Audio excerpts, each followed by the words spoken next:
Hey, everybody, welcome to another episode of Bleav in 76ers podcast. I'm Marcus Dash. Right there is my brother, Tasia Dash, and our guy, former 76ers point guard, Eric Snow. It's not back with us yet, but you guys will see him tomorrow, Saturday, against the New Orleans Pelicans when the team does their 2001 25-year anniversary. Kind of crazy, 25 years since the last time we made it to the Eastern Conference Finals. But they're going to be doing an anniversary. You'll have all the guys back, Theo Ratliff. I know Snow will be there. I believe Tyronn Hill will be there. Lynch. I had to imagine a lot of the guys will be back for this one. I would assume so. Yeah, I know for a fact Theo is going to be there. Theo's been doing some stuff with the team. Like he did if you watch NBA, if you watch the NBA League Pass, like they did like a commercial where he was in the 76ers store. If you recognized him, he was paying for your merchandise, which you're a bad fan if you don't know who Theo Ratliff is. A. B, you're clueless if you don't know who that guy right there was a former basketball player. He's 7 foot, he's like 6'10", 6'11". I mean, so he'll be there. So he's been doing stuff with the team. So it's cool seeing a lot of the guys back, cool. And obviously the black jerseys. Obviously that's been a really cool thing this year. Maxey and Edgecombe featured on the Slam magazine cover wearing the jerseys too. So pretty sweet. It is pretty cool. So yeah, Eric's ramping up to get ready for the show again. We'll just say it's the ramp up period. Yeah, a lot of traveling, and of course he's traveling for this event. So it's a lot. We shall see Eric back. We appreciate all the love and the comments for Tasha and the Dash Brothers doing the show. But yeah, we'll keep this thing going and we'll have it ready, nice and warm. See, we'll be nice and warm when Eric gets back. That's right. So let's begin. Obviously, big night last night. Huge game, huge win. It shouldn't have been. We were a 12-point favorite. Shouldn't have been that close at all, but somehow it was. But before the game yesterday, there was Tony Jones, the Athletics. Tony Jones made a comment on a radio show saying that he believes the Sixers are in a dangerous spot. He points to Tyrese Maxey's unsustainable minutes, a tightening schedule, and the fact that we don't really have that big of a record with Embiid and Paul George playing, and he sees a regression of early season positives, that the team looking more vulnerable. And I'm just gonna let it play for itself, and we can talk about it on the other side. So here's Tony Jones, the Athletic Tony Jones, on radio in Philadelphia this week. See this team right now and where they're at. If I had taken you back to the middle of October, late October, are you shocked with the journey that they've had? Has this been a far different team that you expected to see at the end of January, or is this pretty much what you expected? If you had told me at the end of January that Joel Embiid would be playing more like his MVP self than he has since his MVP, and if you had told me that Tyrese Maxey would be playing on an MVP level, and if you had told me that Paul George would be defending like he is. He's not playing offense really well, but he's defending really well. If you had told me that VJ Edgecombe would be objectively the third best rookie in the class, or maybe even the second best rookie in the class, I would tell you that 24 and 21, given how many easy and gettable games that have been on the schedule to this point, would be probably a little soft. I would have been a little bit more aggressive with how many wins that they would have had right now. I think the Sixers are in a dangerous point right now, because I think that a lot of the things that have gone right are drying up. And when I say that, I'm pointing to Tyrese Maxey's play, which I think is unsustainable, was a little bit unsustainable in terms of how many minutes he was playing. And, and the fact that the schedule is turning a lot tougher a lot more difficult right now. So I think that, there have been some positives, but I also think that the Sixers are in a dangerous situation right now. Guess I'll plug for their show too. Yeah, right. So I have a lot of thoughts on this. You and I were texting about this yesterday, but do you think the Sixers are in a dangerous spot? Do you agree with Tony Jones's take here, or is it just total typical hyperbolic nonsense from an athletic writer on a radio show in Philadelphia? Because this is something that I would think you would hear on a Philadelphia radio show, to be quite honest with you. who's going to follow with an article about it soon, by the way. Yeah, 100%. I think he makes some good points. And I told you this yesterday, because right away you were like, no. But I think he makes some good point. Yeah, yes. Let's go back to the beginning, the first point. Yeah, if you told me Embiid's averaging 29 points a game and playing the majority of games over the last month, Max is an MVP candidate. PG's all defensive team, one of the all defensive teams. VJ is an all first team rookie. Would I think we'd have a better record than 26-21 at this point? Yes. And I think we absolutely should. I think there are a few poorly officiated games we got screwed out of, a few games that we had some really big blunders at the end of games where we let a team just come back and steal from us. So we should be about let's say 3-4 games better than what we are right now. We should be 29 and 18, I'd say, which, by the way, would put us at second seed in the East. So we're only 3 games out of second seed in the East. It's not like it's detrimental or really scary right now. A couple of counter arguments. So I'm just recapping what he said there. You don't just win with talent on the floor. You have to have cohesion. You have to have synergy. And you have to play together to do that. So what you're seeing now is really the beginning of the season for what this team is. So what really should have been the beginning of the season of last year minus VJ. So let's take a hypothetical. This team minus VJ played together for the majority of last season, started off this year healthy. We'd have a much better record right now if that were the case. If we have this record with that setup, I would be extremely worried and disappointed. But they're just starting to really play together right now. So it's coming together. It's not like it's a finished product by any means. Just because we've seen them on the court for a month, we're automatically expecting them to be going a 10-game winning streak or something. It's funny is that you can really only have chemistry if you play together, right? So you got to see some of your weaknesses overall and what you need to improve at and what you have and build off that. So, I mean, you can see it grow every game, every quarter. They just get better playing together. They get more comfortable. They're having fun out there.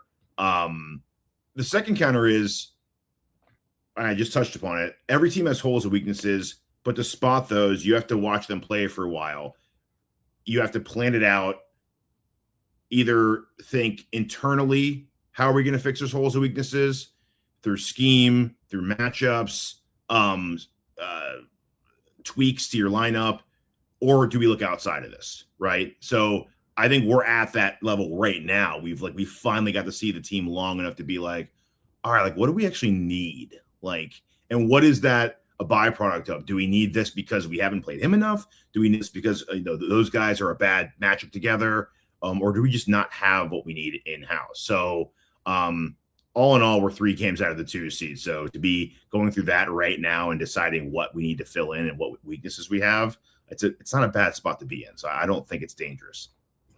Yeah, I mean, it's just classic Philly journalists, media, just hating on the sports teams. And even though I won't say he's hating on the team right there, but it does give you something. If you were a fan that was on the fence and you hear they're yeah, okay, there's no reason to buy into this team. This team's heading towards a dangerous spot. It's also just weird wording and hyperbolic nonsense. My point is, he says if you were to tell me that Embiid looked like himself and Paul George looked like himself, okay, there's context to that, right? Embiid's only looked like himself for the last 18 games, and he's making it sound like that's been that way the entire season. No, just since mid-December, Embiid has started to look like old Embiid again. And it's not till recently, over the last 2 to 3 weeks, where he's looked like really consistently old Embiid. And even if you go back to when Embiid first started looking like himself, that was December 12th. And then you have, he plays 2 days later, then doesn't play for 10 days after that. So there's gaps into when Embiid started to look like himself. So we're missing a lot of games there. You talk about, guys playing with each other.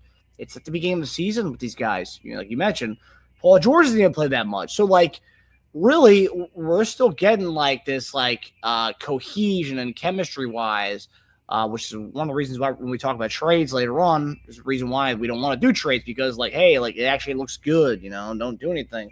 Yeah, I didn't like the wording here, and I think it's really just a silly overall thing. And sure, if you look at the upcoming schedule, are there harder games? I mean, maybe. I know we're taking It depends who plays that night. Exactly. And we're taking a West Coast trip, which is usually hard anyway. So, like, you could say every second half of the season is tougher.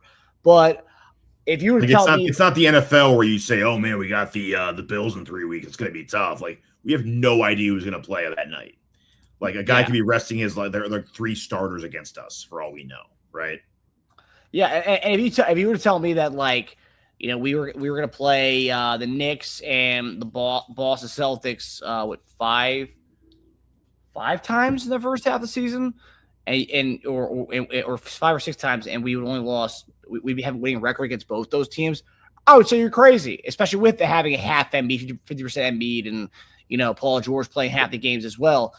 I would say you're crazy, but, like, no, we do. But yet you hear stuff like this, you're like, oh man, I shouldn't be bought in on the Sixers because we're about to. It's about to catch up to us. So it's just stupid. I want to talk about it just because, like, we've had a lot of reasons to be negative about this team. And I know a lot of people probably didn't think after the way they saw how Embiid looked, like, in the first half part of the season, that we wouldn't be in 3 games out of the second place spot. Yeah. But, like, instead of, like, being hyped about that, it's kind of replicating the same energy that we see the team showing. We're making comments like this, that we're in a dangerous spot and we should be scared about a second half decline. What are we talking about? Being negative about the negative, don't question the positive, right? Like, if we're bad at rebounding, we got killed against the Knicks on the boards. Okay, call that out. It's completely valid. But to, like, question the positive, saying good play is not sustainable, but the bad play will be, that's what he's kind of insinuating there. That's flawed. That's what I don't get. Like, he's got nothing to back up why Maxey can't continue. Why can't Maxey continue a top 5 season? Why? Like, it's not that crazy. He's young, dude. He's in the prime of his career. Like, is he going to play 40 minutes the rest of his career? No. Is it a lot right now? Sure. But, like, taking him down 2-3 minutes a game, that makes it sustainable. Will he average 29 or 30? Like, because of that? No, but he can average 27 and still be, like, really good, and put some of the weight on other people. So I just don't get why the good play is not sustainable, but the bad parts are sustainable. But another side point is, like, Embiid's been better than this in the past, and we've had similar records. So, like, it's not that crazy. Like, Embiid's MVP season, we have, like, similar records. So, like, it's not that. We're trying to get back to him, trying to get him back to that point. So it's like, I don't know why, just because Embiid looks like himself, you expect to win every single game. That didn't happen before. How the hell would it happen now? So I don't know. Yeah, I mean, at the end of the day, you look at the standings and you see we're within a couple games of the second place spot. I don't think you would tell anybody that we'd be in that position right now. I don't think anybody would say at the beginning of the season that we would be in that spot. Now, no way. If he had said, let's say Edgecombe had kind of continued what he did in the first 10 games of the season, and that was what Edgecombe was doing, then I would say you have every right to question us relying on a rookie dropping 25 points a game. But we're not relying on that. Well, Edgecombe's giving us 5 points. Last night he had 5 points, but, like, he's doing the dirty work. One of the stats I saw last night during that game, pretty crazy. He leads the league on diving for balls, loose balls. Leads the league, not rookies. Leads the league in that by, like, a good 5 to 7 balls gotten on diving for. So, like, which is, I think, it's an awesome stat because, we talk about us having rebounding problems and us having grinder types. We finally have that in him. But, like, if we were relying on Edgecombe to have dropped 30 or 25 a night, then I would say, yeah, you're right. That's bound to it's not sustainable. But we're not. We're winning without that. So, yeah, I just think it's hyperbolic. And I think if you are a Sixers fan, if you're on the fence of committing to the Sixers, because you've been heartbroken before, I think this is a team to get behind, a fun team to watch. Enjoy it. Enjoy it. Yeah, enjoy it. All right, let's get to another topic, a fun one that made the rounds yesterday, and that's the Greek Freak, baby. So according to Jake Fischer and Marc Stein, while the Sixers have not reached out to Milwaukee about a possible Giannis Antetokounmpo deal, the idea of pairing up with Tyrese Maxey has reportedly caught Giannis's attention. Both work with the same trainer, Drew Hanlen, as you all know, and the Sixers' unexpected success this season has them on Giannis's radar. So I heard this story yesterday, and of course, I see a bunch of people online saying trade Edgecombe and picks and stuff to get Giannis. I've seen a lot of people say do not trade Edgecombe, don't trade anybody. See if they'll do Paul George in a package of picks, which I think I made a joke saying PG, Oubre, and some picks. They're not going to do that. They want young talent with that. Unless he forces their hand, and then he can say, like, hey, I want to go to Philly, make it work, whatever it is, which they'll probably oblige to whatever he wants because like he's been a great guy for their franchise. So I can imagine that, but I don't think he's going to force his way to Philly. So what would you trade for Giannis, and what would you trade for Giannis? And then also sidebar, is this more of a story about Tyrese Maxey? The fact that we actually have a star. For many years, we had Embiid guys. There's always reports of, that guy wants to team up with Embiid. Now we're kind of seeing this like shift where it's like we have this other face where like players across the league want to come play with. And I think that's the bigger story here, right? Because before the season, I don't think you would have told me saying, hey, other superstars in the league want to come to Philadelphia to play with Tyrese Maxey. Now that Maxey's been doing what he's been doing consistently, he's going to start the All-Star game, second All-Star appearance. We actually have a guy that players around the league want to play with. And I think that for me, when I saw that story, I think that's the bigger deal here. Because like when Embiid is gone and Paul George is gone, obviously we have Edgecombe, but like we're going to want to pair him with someone. We're going to want to pair Maxey with someone. And it seems like we have a guy that people want to play with. And I think that's a really cool that was the cool nugget I took away from this Giannis story, was the fact that we have a dude that players want to play with. So what's your take on this whole thing? One, Max is a really fun player, and he has a lot of fun out there, and it's infectious. You've heard that ever since his rookie season. You want to smile around him. That's what you always heard about Maxey, right? Always smiling, always having a good time. I don't think he has one mean, selfish bone in his body.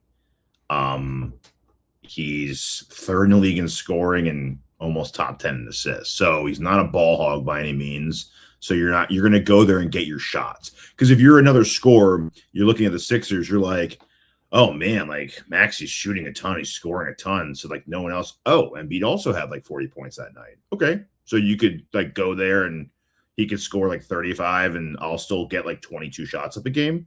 Cool. Okay.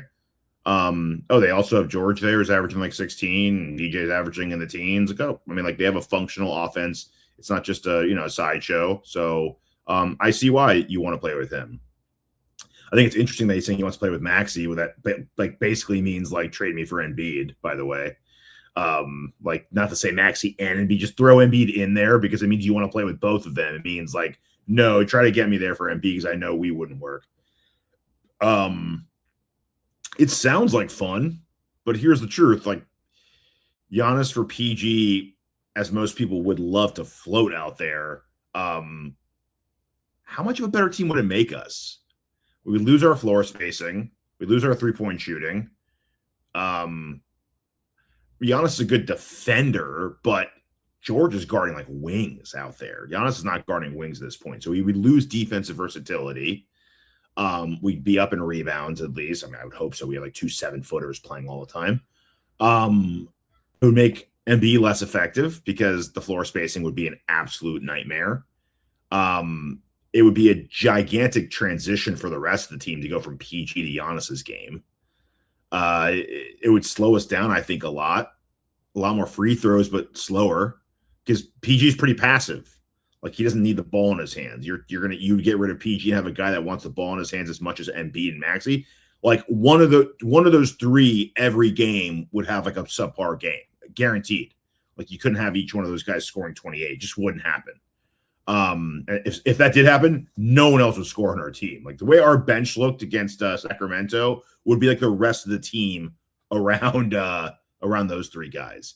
It'd be like I think their offense would be like the my turn, your turn, my turn, your turn, like the old like Nuggets with Carmelo and AI, when they just traded off like who got to like go one-on-one and beat their defender every time, which is fun. It's not a championship team. I think and the thing that sucks is I think we're starting to see what this team looks like when they play together. So to start from scratch now and be like, all right, tear it down again. you wouldn't even be starting from scratch when you make that trade. You'd have to wait. You'd have to wait 4 to 6 weeks for his calf to heal, ramp up, minute restriction. You wouldn't see that team together for like on a normal basis for like 2 months after that trade happens. And then the playoffs start and they just started playing together. So how good would they actually be together? You wouldn't really see it until next season. That's another year of wear and tear. It's another year older for Giannis and Embiid, who I don't know are going to age gracefully into their 30s. It's like having 2 Embiids in a way, really, because we just kind of got through that Embiid period for George. George is actually playing consistently most of the time and playing pretty high minutes and active. Doesn't look like he's slowed by anything anymore, which is great. And you're doing all this for something that you don't even know will work.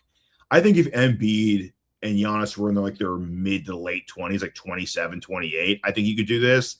Not at this age. It's too late for them. They're too old for that. And sources close to Newbeck said the VJ's off the table completely. They ain't happening. So it would be a PG, McCain, all of our picks for Giannis.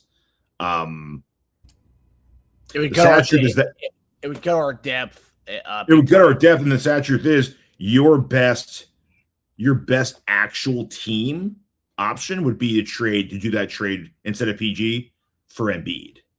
That would be the best possible trade for like the team. If you think like Giannis is a better shot at like making it through the next few years than Embiid, let's just do that. It's kind of like Embiid.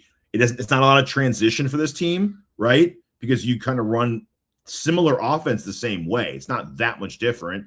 They'll both play 5 for you. You'd have George. I mean, it'd be a very versatile team because you'd have it'd be faster in pace than it is now. You'd have Giannis instead of Embiid. But like they're not doing it, but they wouldn't do that though. That's not going to happen. So forget it. But you know what's funny though is like it's kind of like the same guy being traded for each other though, right? Like Embiid is the Bucks Giannis. Giannis is the Sixers Embiid. So like yeah, but it wouldn't even make sense for it wouldn't even make sense for them though. Like they want to change it. It's a rebuild for them, right? Because then you're adding Embiid for 5 years on the books for them. They won't even do that deal. Yeah. And he's older. They'd have to be in love with those Clipper picks. Yeah, it'd have to be worth it. And that is like, I mean, that as far as picks go, because the difference between us and most of the teams out there, I know there's a big Brooklyn thing brewing now, and they have like a lot of other people's picks, which is great. The difference between us and most of the other teams, the contenders that are trying to get Giannis, is our picks are not our picks. Our picks are someone else's picks. So most of the time when you're really about to be like a super team, they're like, here, have our picks for the next 5 years. It's like, okay, like what, 28 every year? I don't want that pick. Like, well, that's not going to do anything for me. But we'll give you another bad team's picks, not our picks. So like that actually looks way more enticing for that kind of team. So all in all, it's not going to happen. So yeah, I'm with you. It'd be cool, right? But like at the end of the day, you're getting a guy who's coming in here with a lot of injuries, past. I mean, right now he's dealing with a calf strain, and that's like it just started, and he's already had that before, and that can lead to Achilles injuries. It was just seen in the past for many players, and he's already out for. I think he's out for like 4 to 6 weeks too. So 4 to 6 weeks. Whoever takes him on, you have to deal with that 2 to 3 month stretch there, or a month and a half stretch. So obviously, you're not doing that trade for. And also too, it's like to make sure he has to sign that extension next year with you too. So it's a lot. There's a lot there. I don't. And he's signing that extension being 32, by the way. Yeah. No, we just did it with PG, so I don't think we have like any kind of. Yeah, but 2 of those guys, that's the thing. Yeah. I don't think we have the pieces for it. I don't think we would straight Edgecombe, as Newbeck said. PG and Embiid would not be the guys that Milwaukee would want back. They want young guys. They want picks. I think it's going to end up being Golden State is what the everyone's saying that's probably going to be. Brooklyn's entering it now. Brooklyn's got a slew of picks. They have picks, but like God, they don't have anything to give. Michael Porter and a million picks. Michael Porter's playing well. I mean, he's not he's not your build around guy, but you're not doing that for him. You're doing that for the like what, Miami, like Tyler Hero and Khalil Ware, another guy who's going to be like turned into a pumpkin the minute he goes to another city. Great. Yeah, I will say Miami at least has a lot of younger guys they can trade. Yeah, They don't want to trade Hawkes though. No, Ware, maybe Hero. Ware and Hero's not, man. Hero's negative at this point. Hero's, I mean, yeah, Hero ain't it, man. So Golden State would trade with Kuminga, maybe Pachinski, and then a bunch of picks, and Butler too. And Butler's an interesting one too because when Butler comes back from his injury, Butler's from Wisconsin. He went to Marquette. So, like, he's from that area, and, like, that would be a good, like, kind of guy to have. It's a salary dump. He only has one more year after this. Yeah, as you transition, you at least have 1 year. If Butler comes back next year around this time, like, you have, like, that guy. It's an attractive dude for, like, the Wisconsin area. Plus, you got to figure that team's not going to be good for very long. I mean, Curry's on Custer's last stand. Nah, it's done. And so is Draymond and Giannis, like at 32 and 33. Like it's, it's not a bad bet to take those picks in 4 or 5 years from now. Oh yeah, that's going to be a good one. Yeah, for sure. And then by that point, in a couple of 2 years from now, when Curry's done 2 or 3 years, Giannis maybe signs a 2 or 3 year deal. And then when Curry's out, he's out. He goes to his next destination. And then like that, there it is. Golden State's done. Yeah. So, I mean, that's not a bad one. Brooklyn's got a lot of ammo. I don't get the Knicks stuff. Like, no one wants Karl Anthony Towns, man. Yeah, yeah. I was having this. I was the conversation with my buddy who's a big Knicks fan, and we were arguing back and forth of who's the more of a negative, right? And he was like, he goes, no one wants PG. I'm like, no one wants Karl Anthony Towns either. Okay, at least PG can play winning basketball. He's older. He's got injury problems. Okay, but when he's on the floor, he's not a complete negative for your team. Like, they got Karl Anthony Towns and want to get rid of him already. Like, this is like what, his 4th team that someone's done this to. Like, how many teams are going to be like, we can make something of him? No, I think I think bring him here, right culture, right teammates. We gotta look to trade this guy like a year later. Like, it just happens everywhere he goes. I think he's a talented player. Like, and his argument was, he goes, yeah, I'm not saying he's a go-getter as far as another team, but he has to be your guy. I was like, be your guy, and what are you aiming for? The lottery every year? What do you mean be your guy? This ain't like 2016, dude. Like, Karl Anthony Towns is not going to be your guy anywhere. Okay, like it's not happening. Like he's a $53 million stretch 5. Okay, At least like George can give you things in other ways and be like, hey, I'm not going to demand the ball and chuck up 40 balls. I'm just going to play like lights out defense. Like, you can bring him onto your team to be a really good complementary player. It's expensive complementary player, but that's what we signed on for. We did sign on for that. We didn't sign George wanting to be like a 30 a point per game scorer for us. That wasn't why we got him. Yeah, and I think I think part of the reason why he came here is because he knew that he was going to be called upon. Yeah, extend your career, dude. Be the third guy. Play some awesome defense. Do you know? I'd like to see like what the oldest all defensive team player is. Like, I'm sure it's very rare. Guys in their mid-30s don't make all defensive teams. Defense is a young man's game, man. It's a reason why a lot of guys become 6-man at the end of their career and then are just out of the game because they're a cone on defense. Like, George is not a cone on defense. Well, Kobe pre-Achilles injury, he was definitely he was a great defender up until the Achilles injury, and that hindered him a little bit. And he was probably Tim Duncan holds the that's the record. Okay, that's for most. Draymond. Chris Paul might have gotten into his early 30s. Oh, oldest player to make. I mean, LeBron. That's a joke. Yeah, PG. PG and Karl Anthony Towns. I don't think it's close at all. It's a terrible argument. Says Knicks fans just trying to rationalize their garbage. All right, let's talk about a realistic trade here. So Giannis, good luck to Milwaukee and however they parse through that. Also, I thought it was funny just on the Giannis thing that Doc did say that Embiid was the best player he ever coached. He's got Giannis on his team. That was also a debate I saw too. Who was Doc's best player that he coached? KG, Boston, T-Mac, Orlando, Embiid, Philly, Giannis, Milwaukee. I've seen a lot of people say that Doc's crazy for saying that, and why the guy doesn't know ball. But people forget that Embiid was his MVP season of the year before the MVP, man. Like, he was really good. Go back and watch some of that. I think people only look at Embiid from the second half of last year and this year. It's like these people who are like casual basketball fans, they need to go back and look at Embiid when he was dropping 70 on Wemby.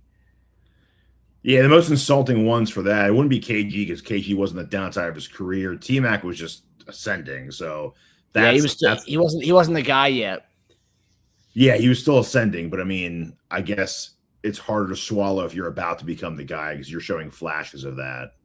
But he had Embiid pretty much like right in his prime. So like, that's even Giannis. Like he had him from like 29. It's when he's still 2 years. That's prime, yeah. It is prime. It's tail end of prime. But he had Embiid smack dab in the middle, man, from like age 20, like 25 to like 29. Yeah. 28, 24 to 28 or something. That's prime years, right? Yeah. So, yeah. All right, so let's get to a realistic trade here, and we'll have tossed to a soundbite from Joel Embiid. But Michael Scotto of HoopsHype reports the Sixers have shown exploratory interest in Celtics forward Chris Boucher, who's barely played in Boston all this season. That's more like it. Yeah. That's why I said, more realistic trade. Boucher previously played under Nick Nurse in Toronto, was part of the 2019 championship team. Long athletic defender who can switch, run the floor. With the Sixers needing front court depth, Boucher's skill set and familiarity with Nurse's system can make a low-cost, high-upside fit. So the question is, should the Sixers pursue a reunion built between Nick Nurse and Chris Boucher, or should they hold and finally have some roster continuity, which Joel Embiid kind of alludes to here? Well, he kind of alludes to multiple things in his soundbite after the game last night, but he kind of takes a jab at the front office in his soundbite here about not making moves. And then also at the same point, he tells his front office to like not make moves. I don't really understand this soundbite here, but we'll talk about Joel Embiid's soundbite on the other side. Yeah, we've been ducking attacks the last couple of years, so hopefully we'll keep the same team. I love all the guys that are in here, so I think we got a shot. So hopefully, I don't know what they're gonna do, but I hope that at least we get a chance to just go out and compete because we got a lot of good group of guys in this locker room, and vibes are great. So yeah, like I said, because we've been stuck in the time. So hopefully we think about improving because maybe we have a chance. Yeah. So do we make a move, or do we like the vibes in the locker room and we keep what we got? I don't really understand. If I'm Daryl Moore, I'm like, hey, what did you mean by that? Because I don't really get what you're saying. What do you think of this? Because before I saw the soundbite, because I think the pregame last night, Mark Jackson spoke about it on the Sixers pregame show, and he said, like, I don't think you make a move. I think you hold. I think you like what you have here. You don't. He said, I don't want to. I see the Drummond rumors. I don't want to trade Drummond. We need backup five help for Embiid. God forbid if Embiid goes down, like, and you trade Drummond, you're only relying on 6'7" at Dembona. Like, we need big man depth. And like Embiid said, I like the vibes in the room, and like we talked about earlier, this team's finally starting to play with each other the last like 3 weeks ish, and they're looking better and better each night. I know last night was not a good case for it, going toe to toe with a really bad Sacramento Kings team. However, I don't know. I would say hold, don't make a move. But what are your thoughts? If I was Morey, I'd be like, well, technically we can't go wrong either way, because he said like everything in that, like those 2 sentences. I'd be like, well, we don't make a move. I could be like, oh, I only listened to part of what you said. I thought you said you wanted team continuity. Oh, my bad. If we do make a move, we're like, told us like we should be like trying to improve the team, like go for it, right? I mean, I'm sorry, did you say more than that? Yeah, I mean, he said duck tax dollars, and then he said we should improve the team. So, and we have a great group with great vibes. All very true things. So, yeah. But you know, he's not the GM, so he's not upper management. So give him a break. So I interpret it as in don't F with the vibes and chemistry, but if you do, make it for a player who's going to improve the team. It's pretty simple, right? No. Does Boucher do that? I don't know. I don't know if he does do that. So I guess if you trade Drummond for like a wing and you're hoping Bona can just soak up all your backup 5 minutes, then you can acquire Boucher as your kind of like stretch 4. I guess maybe a 5 against really small teams. He's only played 8 games this year. He averaged 10 and 4 off 36% last year. Interesting fact, he's got the second most double-doubles off the bench the last 5 years. It's pretty cool.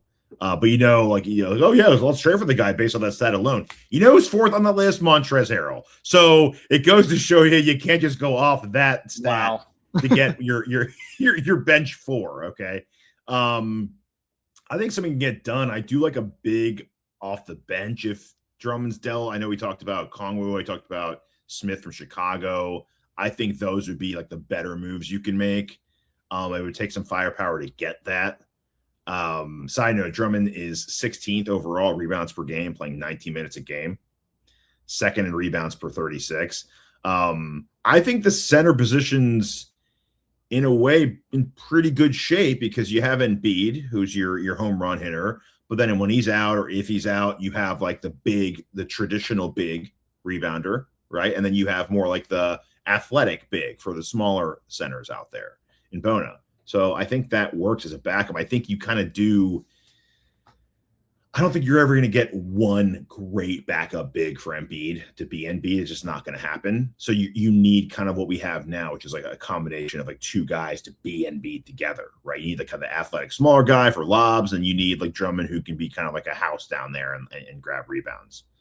So it's going to be an interesting trade season. I don't know how they're going to navigate this, and it's really hard to know what we need because we haven't even done it together that long. So like, it's are some of the games we lost because of apparent weaknesses? Is that because we don't have that on the roster, or is that because bad matchups, or we didn't play the right group together? You know what I mean? Like what actually is it? Like the Knicks, we didn't rebound at all. Would have put a Drummond in there have helped a little bit, right? Like, would some of these things have helped without saying let's trade for someone from the outside? How much can we fix from the inside? This goes into the whole like wanting to see your guys play together to be able to assess your needs properly. Yeah, a lot of the rebounding low games. The Charlotte game was just an outlier. That was just a horrible, weird game. They moved our game up 5 hours. The Knicks game, we should have won that game. The rebounding, Drummond should have played. Jabari Walker should have played. 2 guys who just get rebounds, who hustle. That would have been like the time to play those guys. So yeah, like you can look at those kind of games, but yeah, unless like we're gonna bring in like a dude, like I don't see like a move here that's gonna work. And I'll say this: Daryl Morey, I think I read a stat that every year he's been in Philadelphia, he's made a trade deadline. So there will be probably some move there. I don't know what kind of move is gonna be, but I mean they brought in Charles Bassey last week, so he's the 15th guy on the roster. So there's your other big. There you go. There's big man. I know a lot of Sixers fans wanted to make him the starting 5 a couple years ago with we wanted to trade Embiid and build through Bassey. No, they wanted them to play together. Build better Bassey. They wanted B-Ball Paul and Bassey next to each other. Take up to the backup 5 minutes. Ridiculous. That's like the poor man's version of what we have now. Paul Reed's like your athletic, like smaller 5, and then you got Bassey who's like just your pure house rebounder. That's it. Yeah, I mean, like Drummond's the people who wanted to trade Drummond's like, dude, like there's gonna be games where we're gonna need guys in there to rebound, and we've seen it this year. Nurse just hasn't pulled the trigger on that. Last night, I liked it though. We were getting dominated on the boards. They put him in to kind of stop the bleeding, and Drummond back in there because Precious Achiuwa was eating us on the glass, and as was Sabonis. They put Drummond in. Before. And also, too, Bono was like just fouling every 2 seconds, and that's the one thing he just needs to figure that out, man. I get he's very aggressive, dude. You need to cut back on the fouls, man. But yeah, they put Drummond in because like we were just getting dominated on the boards. They kind of stopped the bleeding. At that point, they'd already kind of come back into the game, so it was kind of late on that. Yeah, but yeah, I think we'll make a move. It probably won't be a big move around the margins. Something like that. A Boucher-esque move. I don't know what that is, but a guy like him that probably won't see many minutes in the rotation at all. But I also wouldn't be mad, and I this is where I lean. I don't want us to make a move because I like the roster we have right now. I think we're deep.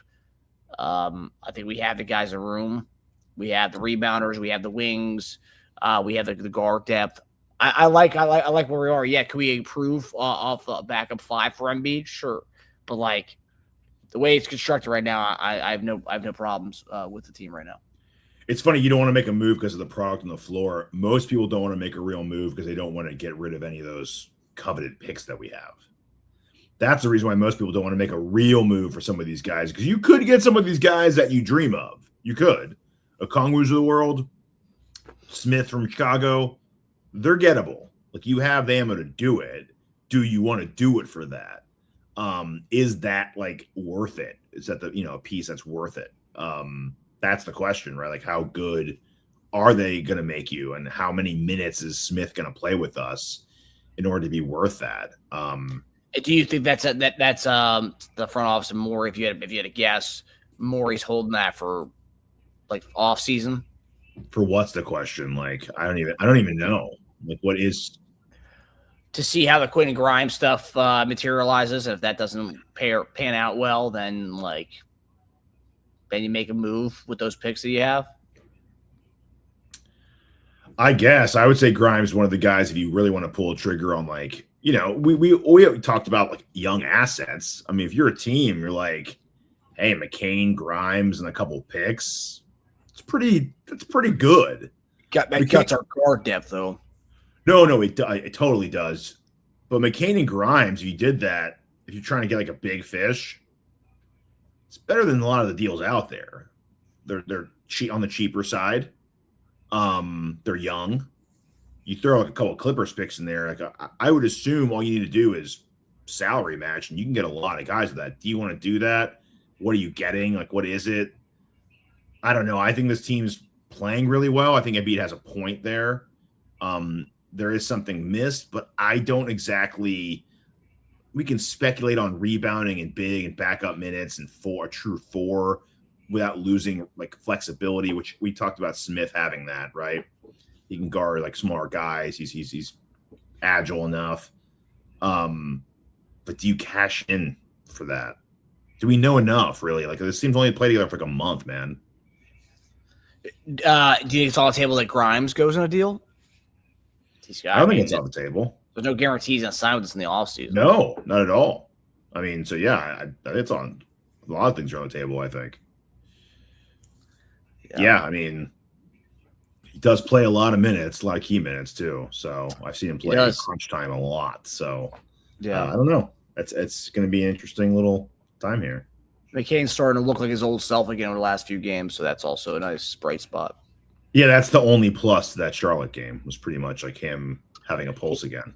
Yeah, him getting out there and then pretty much replicating that in that Milwaukee game when he got minutes. And that's a perfect game for him right there, right? Like, those kind of games, blowouts, dude, send him out there, man. Yeah, shoot it up. Let him stretch his stuff out. Like, go to town. They just think this is a G League game, man. Go nuts. Yeah, and it helped him. Yeah. See the ball go in, you feel confident about yourself. So, all right, guys. Well, that does it for us. The next time we see you guys will be after the trade deadline next Friday. to kind of discuss any moves we make or did not make, any rumors that have come out. There's always those post trade deadline rumors like, yeah, Moore was this close to accepting a deal, but he decided not to at the end. So we'll talk about that next Friday. Maybe Eric's back. I don't know. But we'll see you guys next week. Hope everybody has a good weekend. Take it easy, everybody. Later on, man.